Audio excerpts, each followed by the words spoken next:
بسم اللہ الرحمن الرحیم۔ میں اس وقت موجود ہوں مسجد سہلہ میں۔ میں کوشش کروں گا کہ بالکل اختصار کے ساتھ آپ کو مسجد سہلہ کی تھوڑی سی ہسٹری اور جو اس میں مقدس مقامات ہیں ان میں سے بعض کی زیارت کرواؤں۔ سب سے پہلے تو چونکہ اس مسجد کی ایک عظیم نسبت حضرت حجت کے ساتھ ہے، بعد از ظہور امام زمان عجل اللہ تعالی فرجہ شریف اس مسجد کو اپنا گھر بنائیں گے۔ سامنے ابھی اندرون مسجد جو آپ کو یہ محراب نظر آ رہا ہے، یہ سامنے جو محراب ہے یہ مقام امام زمان عجل اللہ تعالی فرجہ شریف ہے۔ یہ آپ کو جو ایک محراب نظر آ رہا ہے یہ مقام امام صادق ہے۔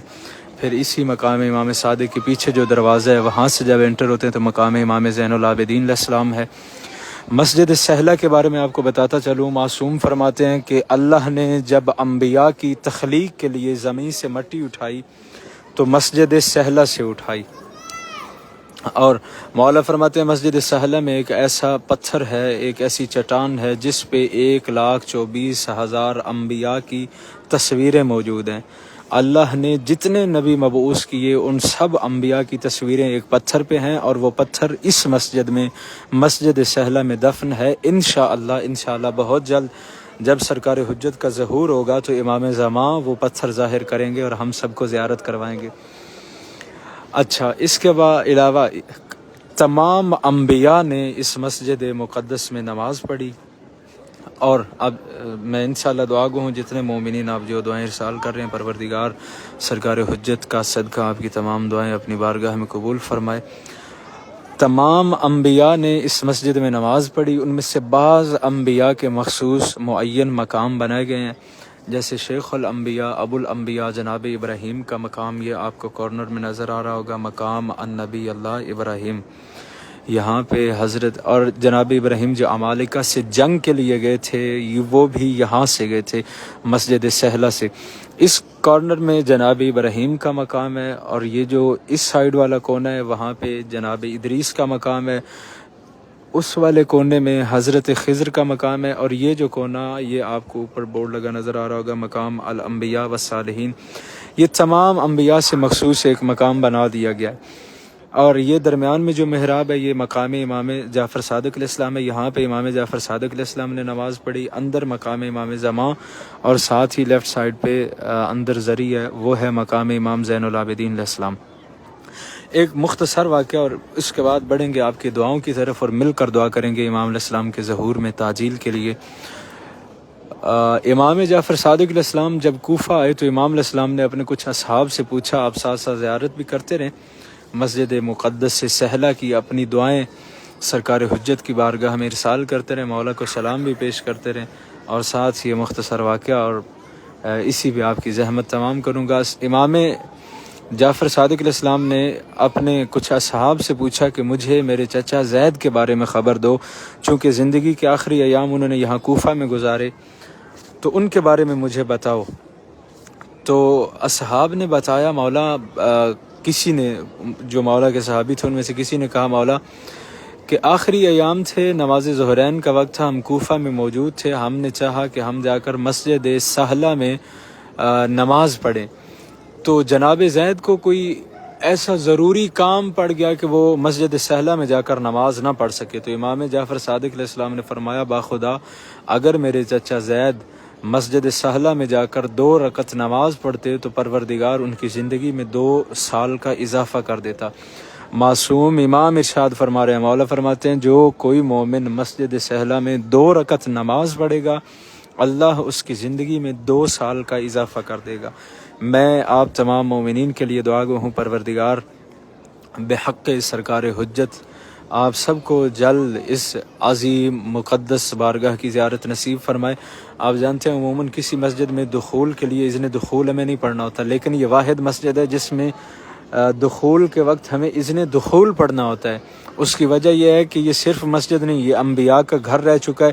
سامنے کونے میں وہ مقام ہے جہاں پہ بیٹھ کے حضرت ادریس کپڑے سلائی کیا کرتے تھے۔ اب جانتے ہیں اللہ کے نبی حضرت ادریس کپڑے سلائی کرتے تھے، ان کا گھر مسجد سہلہ میں تھا، اور وہاں جہاں ابھی مقام ادریس ہے وہاں وہ ان کا گھر تھا اور وہ کپڑے سلائی کرتے تھے یہاں پہ۔ تو یہ صرف مسجد نہیں، انبیاء کا گھر ہے، اور انشاءاللہ بعد الظہور امام زمان کا گھر ہوگا۔ شہر مقدس سے کوفہ میں واقع ہے یہ مسجد۔ جو مومنین آ چکے ہیں، زیارت کر چکے ہیں، وہ بخوبی جانتے ہیں۔ جو نہیں آئے ان کے لیے دعا گو ہوں کہ یہ عظیم میرے امام کا نور محل پروردگار آپ کو جلد دیکھنا نصیب فرمائے۔ اور باخدا سامنے مقام امام زمانہ ہے۔ میں مولا کو حاضر ناظر سمجھتے ہوئے، میں یہ سمجھتا ہوں کہ میرے مولا مجھے دیکھ رہے ہیں، میں مولا کو حاضر ناظر سمجھتے ہوئے یہ ایک فکرہ کہنا چاہوں گا، اور یہ فکرہ صرف وہ سمجھیں گے جو اس مسجد کی زیارت کے لیے آ چکے ہیں۔ باقیوں کے لیے میں دعا کر سکتا ہوں کہ مولا آپ کو جلد اس کی زیارت نصیب فرمائے۔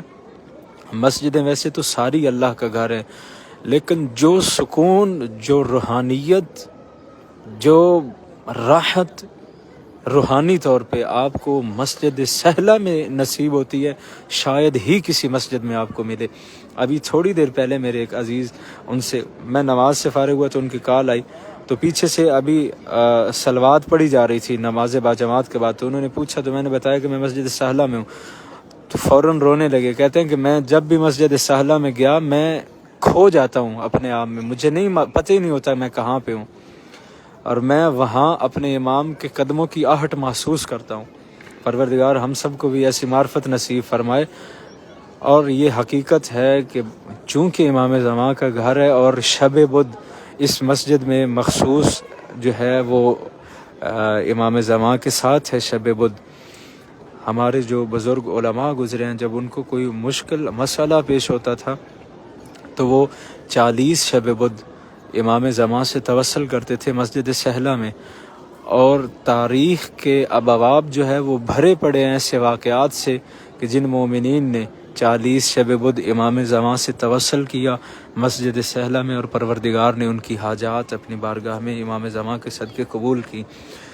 میں دعا گو ہوں پروردگار یوسف زہرا کو جلد اذن ظہور عطا فرمائے۔ انشاءاللہ ہم جلد خاندان تطہیر کو یہاں پہ آباد دیکھیں، اور جلد وہ وقت ہے کہ یہاں سے تھوڑے فاصلے پہ سامنے مسجد کوفہ ہے، جب باہر نکلتے ہیں تو سامنے مسجد کوفہ نظر آتی ہے یہاں سے، تو جلد وہ وقت ہمیں دیکھنے کو ملے کہ ہم اب سرکار حجت کی اقتداء میں مسجد کوفہ میں نماز پڑھ رہے ہوں۔ زوار ملک مستجاب، انشاءاللہ دعا گو سیدہ وارثہ سعدیہ مرتضیٰ اور جتنے مومنین آپ دیکھ رہے تھے، آپ سب کے لیے سرکار حجت کی بارگاہ میں دعا گو ہوں۔ مولا آپ کی تمام دعائیں قبول فرمائیں، آپ سب کو جلد اپنی زیارت نصیب فرمائیں۔ اللہم عجل لولیک الفرج واکثر الدعاء بتعجیل الفرج فإن ذلک فرجکم۔ سب سے زیادہ دعا جو ہے وہ امام زمان کے ظہور میں تعجیل کی دعا کرو، کیونکہ تمہارے تمام دکھوں کا مداوع، تمہاری ساری تکلیفوں کا حل، تمہاری تمام پریشانیوں کے دور کرنے کا واحد حل جو ہے وہ امام زمان کا ظہور ہے۔ آپ جتنے مومنین دیکھ رہے ہیں، آپ سب کی طرف سے مولا کی بارگاہ میں سلام پیش کرتا ہوں۔ السلام علیک یا صاحب العصر والزمان، السلام علیک یا قامع الکفر والطغیان، السلام علیک یا دافع الظلم والعدوان، السلام علیک یا معز المؤمنین المستضعفین۔ اے ضعیف کمزور مومنین کو عزت بخشنے والے آپ پہ میرا سلام۔ السلام علیک یا مذل الکافرین المنافقین منافقین و کافرین کو ذلیل کرنے والے آپ پہ میرا سلام۔ این الطالب بدم المقتول بکربلا، این الطالب بزحول الانبیاء،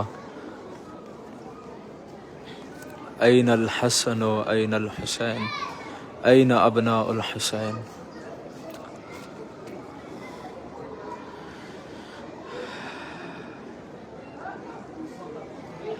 سعدیہ مرتضیٰ بہن، میرے مولا امام زمان آپ کا سلام قبول فرمائیں۔ سرکار جلد آپ کو اس مقدس مقام کی زیارت نصیب فرمائیں۔ آپ جتنے مومنین دیکھ رہے ہیں، آپ سب کے لیے دعا گو ہوں۔ نادر علی بھائی، امام زمان آپ، اللہم عجل لولیک الفرج، اللہم عجل لولیک الفرج۔ پروردگار یوسف زہرا کو جلد اذن ظہور عطا فرمائے۔ میرے مولا آپ کی تمام دعائیں اپنی بارگاہ میں مستجاب فرمائے۔ یوسف زہرا آپ سب کو جلد زیارت کربلا نصیب فرمائے، اور پروردگار یوسف زہرا کو جلد اذن ظہور عطا فرمائے۔ ہم امام کے رخ انور کی زیارت کریں۔ نذیر کاظمی، تسکین کاظمی، حسن کاظمی، زینب کاظمی، سب کے لیے مولا کی بارگاہ میں دعا گوں کو رسا میرے مولا امام زمان آپ کی تمام پریشانیاں دور فرمائے. میری بہن اظہر شاہ جی انشاءاللہ میرے مولا آپ کو جلد اپنی زیارت نصیب فرمائے. عامر عباس مولا علی السلام مدد جی انشاءاللہ. عامر بھائی انشاءاللہ دعا گو. اللہم عجل ولیک الفرج. السلام علیکہ یا امام زمان سمیہ شجانی. میرے مولا سلام قبول فرمائے. السلام علیکہ یا صاحب العصر والزمان. السلام علیکہ یا بقیت اللہ. السلام علیکہ یا حجت اللہ علی عبادہ.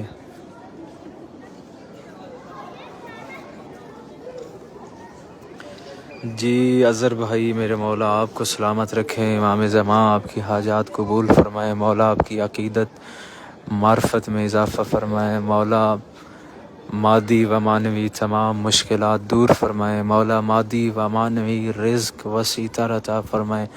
مولا آپ کو رزق معرفت عطا فرمائے. ساجد حسین بھائی مولا کی بارگاہ میں دعا گو ہوں. پروردگار امام موسیٰ کاظم علیہ السلام کی بے جرم قیدوں کا صدقہ تمام بے جرم اسیروں کو جلد رہائی کی خبر دے. سعدیہ مرتضیٰ مولا اپنی معرفت عطا فرمایا. آمین آمین. بہت بڑی دعا ہے. اللہم عرفنی نفسک فإنک ان لم تعرفنی نفسک لم اعرف نبیک. مولا ہم سب کو اپنی معرفت نصیب فرمائے.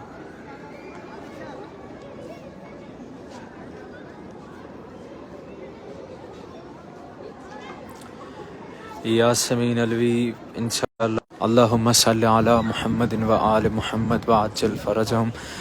اجازت چاہتا ہوں انشاءاللہ مولا کی بارگاہ میں آپ تمام مومنین کی نیابت میں نائب زیارت اور آپ سب کے لیے دعا گو. والسلام یا علی علیہ السلام.